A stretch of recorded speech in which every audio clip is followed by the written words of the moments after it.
আপনাদের লগে শেয়ার করে আজকে একটা পুটিংটা আমি বানাই মানে 4টা ডিম গুলে লেছি দেখছেন তো। আর এনে 1 কেজি দুধ জাল দিয়ে আধা কেজি করে এলাইছি, আধা কেজিতে কম করছি। আর আমি দেখতেছি দুধটার গরম কিরকম আছে। আমি দুধটা এটার লগে মিশিয়ে লইতেছি ভালো মতন। দুধটাকে আমি ডিমের লগে ডালে দিছি, দিহার পর সুন্দর করে লাড়ি মিশিয়ে লইলাম। সুন্দর করে আরো মিশিয়ে লইছি। এরপর আমি ক্যারামিন বানাইতেছি। ক্যারামিনটা অনেকক্ষণ পরে ক্যারামিনটা বানাইছি, ক্যারামিনের কালারটা দেখেন সুন্দর হয়েছে। তারপর আমি পুটিংটা বসাই দিয়েছি।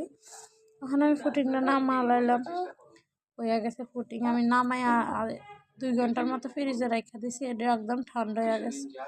আমি একটা ভুল করছি, বাটির মধ্যে একটু তেল দিয়ে লইলাম না। বাটির মধ্যে যদি একটু তেল দিতাম তাহলে পুডিংটা বাটির মধ্যে বাজা যেত না। দেখেন পুডিংটা অনেক সুন্দর হয়েছে, মাশাআল্লাহ, আলহামদুলিল্লাহ, অনেক ভালো হয়েছে। কিন্তু একটু বাটির মধ্যে বাজা গেছে।